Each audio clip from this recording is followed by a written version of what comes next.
Everybody hear me and see me? Okay. I will start by saying good evening, Tikanis, bonsoir, مساء الخير, and in German, how do you say it? Good evening? Right. In Germany, we say Guten Abend. Good Abend, okay. Yes. The word is very small. Dr. Valenti, I worked with, actually in Institut de la Main in 2008, I think with Dr. Alain Izerin. I used to visit him every Tuesday, and my fellowship was in Georges Pompidou Hôpital avec Professeur Giraud. I also, j'ai travaillé avec Philippe Hardy on Ambroise Paré. For Dr. Andreas, I come from Alexandria, which is definitely a Greek ancient city. And I love the German and the Belgian football, Dr. Verburg and Nicolaides. So I think, and for my fellow Egyptian, I am originally from Egypt, and I've been in England for 25 years. So I'm very pleased to be part of this extended colleagues. And then I would like to say hi to the audience. I think everybody's tired at the end of a long day and end of a very interesting discussion. Actually, my talk is a bit of a difficult one. Everything has been covered nicely in the proximal humerus fracture. So there will be, I will raise more questions than answers in what I'm going to discuss. It will going to be a bit philosophical, maybe part of it. And I think it is related to where I come from, Egypt. Recently, I started to visit Egypt 3-4 times. Then when I met Dr. Bassem, but I was not very lucky to meet Dr. Yasser. There are a couple of points. So my speech will be on the use of PSI with fracture. It is not a common practice, and it is very debatable, and it is something could be have a place in some practice, not all over the world, but in some areas, for example, Egypt. So I work there every 3 months. I do some practice.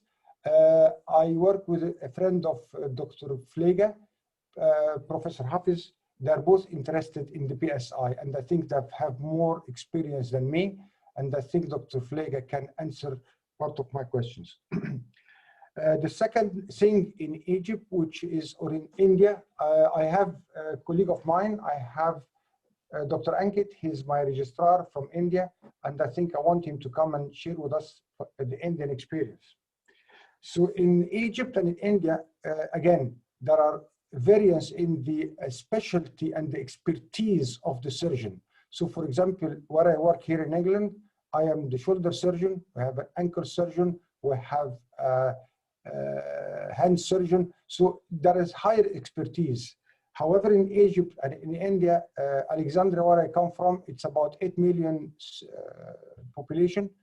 There are few eminent shoulder surgeons. They cannot cover the population. So I am going to address for the audience, they have to know there is a big variance in the expertise.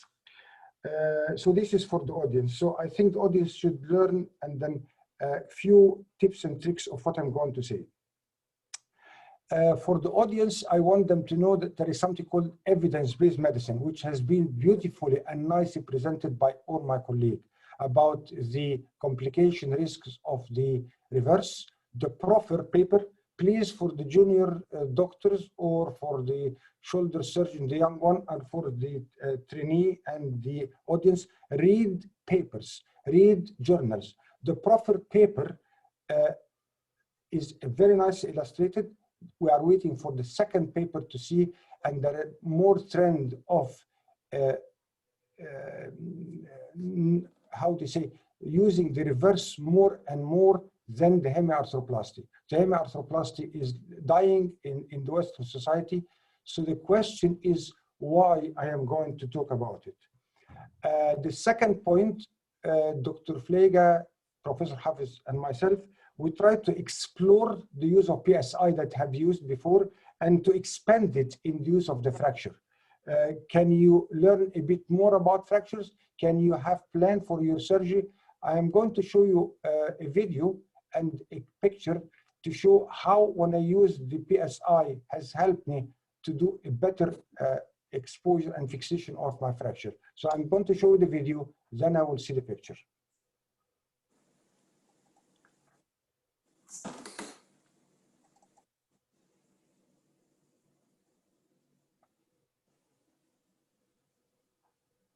So this is a CT scan of a patient with a 4-part fragment.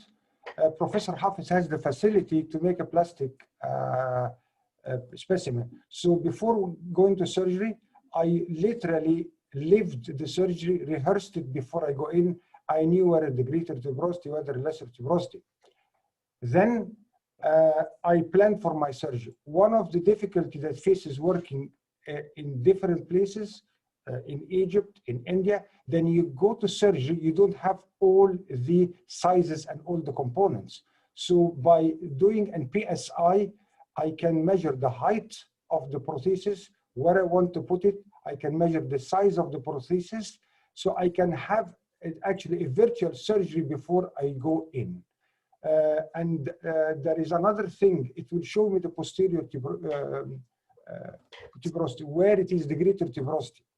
Once I know the greater tuberosity, I will not miss it. When I started doing my hemis, I used to miss it.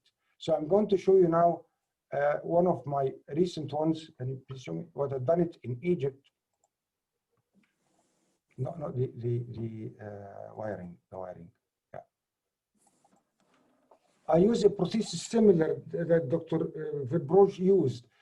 This prosthesis is a cemented stem here, and the top is sprayed with hydroxyapatite, so it allows the greater and the lesser tuberosity to link in, and they use a ceramic head. So you can see here, by doing a PSI, I knew where is the lesser tuberosity is. It's a big chunk, so I got it all. I knew where is the greater tuberosity is, and I do an extra step. I do cable wire through the prosthesis and through the tuberosities. This you can see that there is a good healing of the tuberosities. It allows early mobility and it allows strong fixation. I don't have to wait for 3 or 4 weeks before the fracture heals. So the PSI has helped me in some sort of fixation to be aware of what I do, and then this helped me with the achievement better result. However, I have to be honest, not all my results are so good. I hid the bad ones and I showed the good ones. So the PSI, it has a place up till now. So do you want to go back again? The second thing I would like to discuss, in England and most of the rich countries, it is not a problem at all to use a reverse. The price and the fees for the surgery is within availability. My registrar will give you a bit of hint about what is the salary of a nurse in India and what costs of the reverse on the prosthesis in India. So if you can let us tell it, please. So hello there. Yeah. This is Dr. Ankit. He's my. So I want you to give you how India looks like, how Egypt looks like, what is the PSI, what is the hemi. So at least my talk will have some relevance. Go on. So in a place like India, the salary of an average nurse the salary of an average nurse is around 50,000 rupees or 500 pounds a month. And the cost of a reverse shoulder arthroplasty is around 200,000 rupees or 2,000 pounds a month.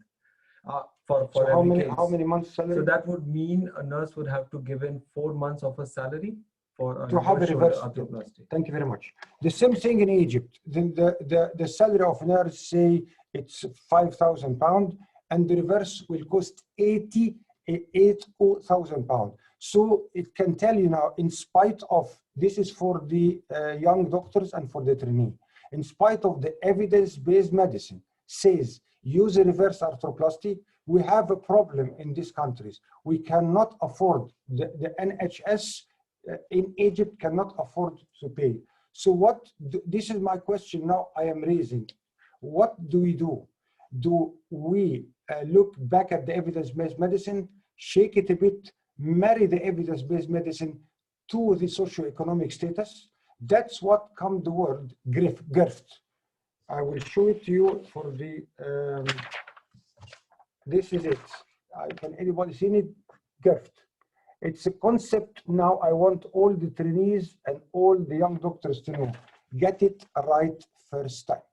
So now in underdeveloped country where we don't have enough money, when you don't afford for it, you have to use the cheaper option, the hemiarthroplasty. So my message is, if you can use PSI, if you can use cerclage, if you can use hydroxyapatite, do whatever you can to achieve a good hemiarthroplasty in the underdeveloped country that suit the patient pocket. So I will end my talk by raising question. Can the PSI has a place for the hemiarthroplasty in spite of the evidence medicine is? And if yes, it's a good thing to start to think about it. If no, what to do with the mainstream of patients that cannot afford for the reverse. So I would like to raise more questions than answers, but I give you my very limited experience. It is debatable and it is not a based evidence. Actually, it is going away from the evidence-based. Philosophical question for the audience. I would like to hear from the trainee, the students, and for my colleagues. Thank you very much. I hope I did not give you a headache, but I raised questions more than answers.